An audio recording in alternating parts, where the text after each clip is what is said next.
সুন্দরবন জঙ্গলে একটি বিরাট বড় কমলা গাছ ছিল, আর সেই কমলা গাছে একটি টুনির আত্মা বসবাস করত। কাউকে ছাড়বো না আমি, কাউকে ছাড়বো না। আর সেই কমলা গাছের নিচে সব সময় অন্ধকার থাকতো।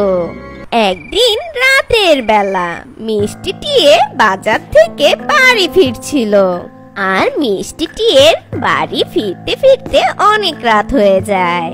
মিষ্টি টিয়ে রাস্তা দিয়ে হাঁটতে হাঁটতে বলতে লাগলো, আরে বাবা, আজকে তো ভীষণ অন্ধকার হয়ে গেল, আর বাড়ি যেতে যেতে অনেক দেরি হলো।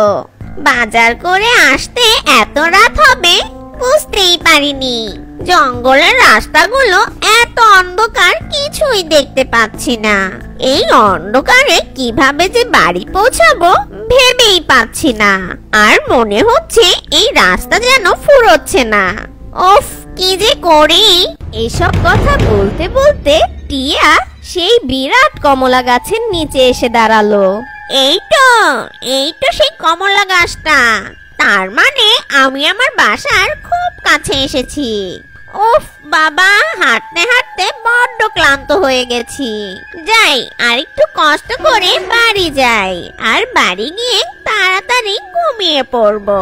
টিয়ে যখন কমলা গাছের নিচে দাঁড়িয়ে কথা বলছিল, আর ঠিক তখনই সেই কমলা গাছের টুনির আত্মাটা টিয়েকে দেখতে পায়, আর বলতে লাগে, কি মজা, কি মজা, পেয়ে গেছি, আজকে শিকারটা আমি পেয়ে গেছি। এখন আমি এই টিয়ে পাখিটাকে ধরে ওর ভার মোটকে খেয়ে নিব। কি মজা, আজকে এত সহজে যে খাবার খুঁজে পাবো ভাবতেই পারিনি। আজকে আমার পেটটা ভরে যাবে পাখিটাকে খেয়ে। আর ওই দিকে গাছের নিচে দাঁড়িয়ে থাকা টিয়েটা বলে, গাটা কেমন ঝমঝম করছে, আমার কেন জানি মনে হচ্ছে কেউ বুঝি আমার আশেপাশে আছে। এই গাছের নিচে দিনের বেলাও অন্ধকার থাকে, আর রাতে যখন এই গাছের নিচে দাঁড়িয়ে আছি কেমন যেন লাগছে। উফ, বড্ড ভয় লাগছে আমার, কি যে করি। কথা বলে কমলা গাছের দিকে তাকালো। ঠিক তখনই কমলা গাছে থাকা টুনির আত্মাটা টিয়ের সামনে এসে দাঁড়ালো, আর বলতে লাগলো, কি রে, আজকে তুই নিজের ইচ্ছায় আমার কাছে ধরা দিতে এলি। আজকে তো তোকে আমি অনেক মজা করে খাবো। পেটের ভেতর চুচু দৌড়াচ্ছে, আমার কি যে ভীষণ খিদে পেয়েছে বলেই বোঝাতে পারবো না। এখন তোর ঘাড় মোটকে তোর মিষ্টি মিষ্টি টিয়ের মাংস খাবো। এই শুনে টিয়ে ভয়ে ভয়ে বলে, তুমি কি, তোমাকে দেখতে এত ভয়ঙ্কর লাগছে কেন? তুমি কি কোনো ভূত? বলে কি বোকাটা, আমি এই কমলা গাছের ভূত, এই গাছেই থাকি। আর তোদের মতন পাখির ঘাড় মোটকে খাই। না না, আমি তোমায় কি ক্ষতি করেছি? তুমি আমাকে মেরো না, আমাকে ছেড়ে দাও। আমার বাড়িতে ছোট্ট ছোট্ট নাতুস নুতুস দুটো বাচ্চা আছে, তাদের জন্য হলো আমাকে ছেড়ে দাও। কে আছো, আমাকে বাঁচাও। কেউ কে আছো, আমাকে বাঁচাও। এই ভূতটা আমাকে খেয়ে নিবে, বাঁচাও। যখন টিয়ে কথা বলছিল ঠিক তখন টুনির আত্মাটা একটা ছুরি দিয়ে টিয়ের শরীর থেকে মাথাটা আলাদা করে ফেলে, আর টুনি টিয়ের মাথাটা খেতে লাগলো। আর টিয়ের মাথাটা খাওয়া শেষ করে টুনি কমলা গাছে গিয়ে বসলো, আর খুব হাসতে লাগলো। টুনি হাসতে হাসতে সেখান থেকে অদৃশ্য হয়ে যায় আর টিয়ের সেই শরীরটা সেখানেই পড়েছিল। আর পরের দিন সকালবেলা সেই কমলা গাছের নিচে টিয়ের মৃতদেহটা পড়েছিল। এই দেখে পাখিদের অনেক ভিড় লেগে যায়। টিয়ের মরদেহটা দেখে টুনি বলে, এ কি, এ তো দেখছি আমাদের জঙ্গলের মিষ্টি টিয়ে। এই টিয়েকে কে মেরে ফেলেছে? জঙ্গলে যে কি হয়েছে?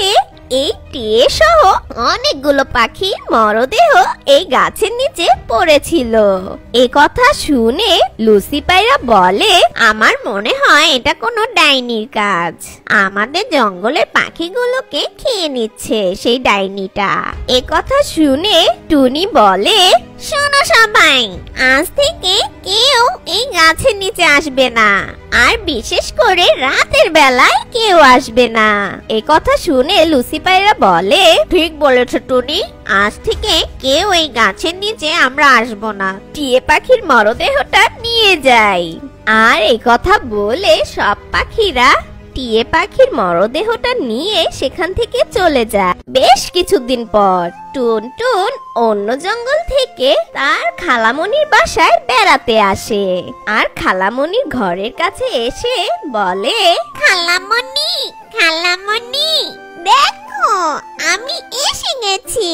তুমি কোথায়? এ কথা শুনে টুনটুনের খালামণি এসে বলে, এ কি রে টুনটুন, এতদিন পর আমার কথা মনে পড়েছে? কতদিন তুই আমার বাড়ি বেড়াতে আসিস না? সেই যে কবে এসেছিলিস বেড়াতে। আয় মা, তাড়াতাড়ি চল, ঘরে গিয়ে হাত মুখ ধুয়ে কিছু খেয়ে নিবি। হ্যাঁ খালামণি, আমি খাবো, কিন্তু খাওয়া দাওয়া শেষ করে তোমাকে নিয়ে জঙ্গলে ঘুরতে যাব। কতদিন আমি এই জঙ্গলে আসি না খালামণি। সেই যে কবে এসেছিলাম, তোমাদের জঙ্গলটা আমার ভীষণ ভালো লাগে খালামণি। এরপর খাওয়া দাওয়া শেষ করে টুনটুন আর তার খালামণি জঙ্গলের ভেতরে ঘুরতে বের হয়। টুনি আর টুনটুন ঘুরতে ঘুরতে সেই কমলা গাছের নিচে এসে দাঁড়ায়। আর তখন টুনটুন বলে, খালামণি, খালামণি, এটা সেই কমলা গাছটা না? এই গাছটা তো আমি লাগিয়েছিলাম খালামণি। তোমার মনে আছে খালামণি? আমি এই গাছটার কত যত্ন নিতাম, এই গাছের নিচে কত খেলাধুলা করেছি। হ্যাঁ হ্যাঁ টুনটুন, আমার খুব মনে আছে। কিন্তু তুমি তাড়াতাড়ি চলো এখান থেকে। না না খালামণি, আমি এই গাছের নিচে একটু বসবো। আমি নিজের হাতে এই গাছটা লাগিয়েছি, আর সেই গাছের নিচে একটু বসবো না? এই গাছের ছায়ার তলে একটু মিষ্টি হাওয়া খেতে চাই খালামণি আমি। না না, এই গাছের নিচে বসা যাবে না। তুমি তাড়াতাড়ি এখান থেকে চলো। কেন খালামণি, কি হয়েছে? তুমি এখান থেকে যাওয়ার জন্য এত তাড়াহুড়া করছো কেন খালামণি? তুমি জানো না টুনটুন, এই গাছটা এখন একটা ভুতুড়ে গাছ হয়ে গেছে। জঙ্গলে সবাই বলে এই গাছে নাকি একটি আত্মা আছে। সেই আত্মাটা আমাদের জঙ্গলের অনেক পাখিকে মেরে ফেলেছে, তাই এখানে কোনো পাখি আসে না। তাড়াতাড়ি চলো বাড়িতে, আমরা এখনই এখান থেকে চলে যাই। এরপর টুনটুন আর টুনটুনের খালামণি সেখান থেকে চলে যায়। কিন্তু টুনটুন বাড়িতে গিয়ে বারবার ওই একই কথা ভাবছিল। টুনটুন তখন বলে, ওই কমলা গাছটা সত্যি কি ভুতুড়ে গাছ হয়ে গেছে? এই বিষয়টা আমাকে জানতেই হবে। এরপর টুনটুন চুপি চুপি সেই গাছটার কাছে চলে আসে আর একটি গাছের আড়ালে দাঁড়িয়ে দেখে, আর সেই টুনির আত্মাটা কমলা গাছে বসে আছে। কাউকে ছাড়বো না আমি, কাউকে ছাড়বো না। এই জঙ্গলের সব পাখিদের খেয়ে ফেলবো। আর কিছুদিন পর পূর্ণিমা রাত, আর পূর্ণিমা রাতে আমি অনেক শক্তি পাবো। তখন আমি এই জঙ্গলের সব পাখিদের মেরে ফেলতে পারবো। আর আমি যা চাবো তাই করতে পারবো। কি মজা! টুনির আত্মাটা এ কথা বলতে বলতে সেখান থেকে অদৃশ্য হয়ে যায়। আর তখন টুনটুন বলে, যাক বাবা, ওই টুনির আত্মাটা আমাকে দেখতে পাইনি, তাহলে আমাকে খেয়ে নিত। কিন্তু এই টুনির আত্মাটা এখানে কিভাবে আসলো? আর ও কেন এই জঙ্গলের পাখিগুলোকে মেরে ফেলছে? আমাকে যেভাবেই হোক এই টুনির আত্মাটা এই গাছ থেকে তাড়িয়ে দিতে হবে। এই গাছটা আমার অনেক প্রিয়, আমি এই গাছটা লাগিয়েছি। যাই দেখি কবিরাজ মাকে খুঁজে পাই কিনা। টুনটুন এ কথা বলে সেখান থেকে চলে যায়। আর যেমনি ভাবনা তেমনি কাজ। টুনটুন পরদিন সকালবেলা সেই কবিরাজ মায়ের কাছে যায়।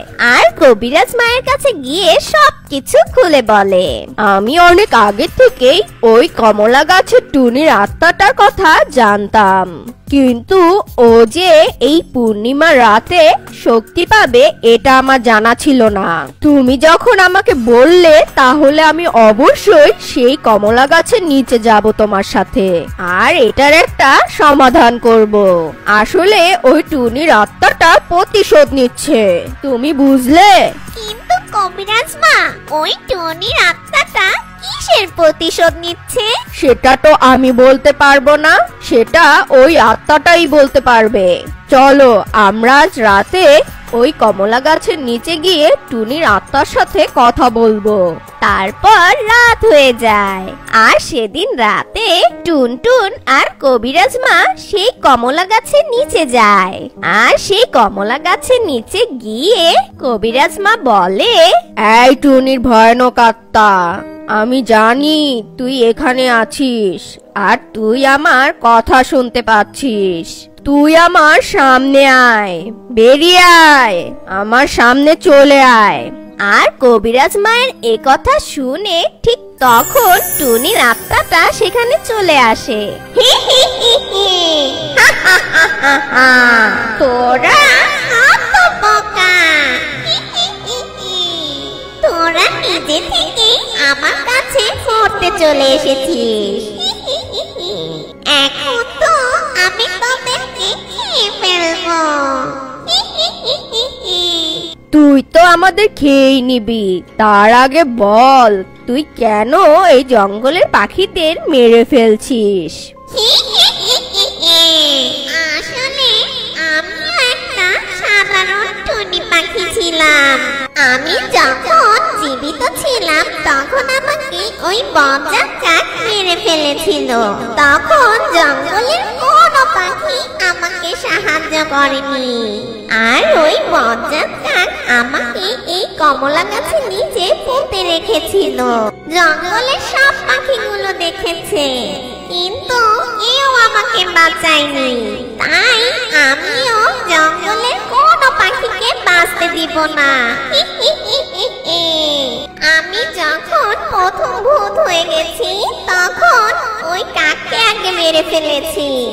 আর এখন জঙ্গলের সব পাখিকে আস্তে আস্তে করে মেরে ফেলছি।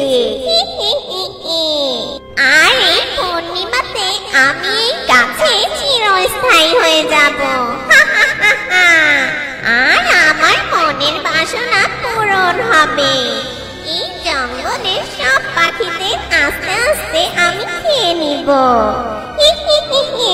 এই জঙ্গলে আমি রাজ করব। আর এ কথা শুনে টুনটুন বলে, কিন্তু ভূতান্টি, আপনি তো আপনার মৃত্যুর প্রতিশোধ নিয়েছেন। যে আসল অপরাধী ছিল সে তো তার শাস্তি পেয়ে গেছে। তাহলে তুমি কেন অন্য পাখিদের সাথে এরকম অন্যায় করছো? এই জঙ্গলের সব পাখিরা তো তোমার সাথে অন্যায় করেনি। এই নিষ্পাপ পাখিদের কেন মারছো তুমি? ভূতান্টি, ভূতান্টি, তুমি দয়া করে এই পাখিদের ক্ষমা করে দাও। ওদেরকে তুমি আর শাস্তি দিও না। তুমি এই জঙ্গল থেকে চলে যাও, না হলে আমাদের জঙ্গলে সব হয়ে যাবে। হ্যাঁ টুনি, তুমি তো তোমার অপরাধীকে শাস্তি দিয়েই দিয়েছো। মিছে মিছে এই জঙ্গলের পাখিদের মেরে তোমার কি লাভ হবে বলো তো? তুমি তো তোমার জীবন আর ফিরে পাবে না, তাই না? তুমি তো মারা গেছো। হ্যাঁ, তোমরা ঠিকই বলেছ। ঠিক আছে, আমি এই জঙ্গলের সব পাখিদের ক্ষমা করে দিলাম। কিন্তু মনে রেখো, এই জঙ্গলে আর কোনো পাখি যেন আমার মতন অবস্থা না হয়। তখন কিন্তু আমি এই জঙ্গলের কাউকে ছাড়বো না। তোমরা ভালো থেকো, আমি চলে গেলাম। চলে গেলাম আমি এখান থেকে।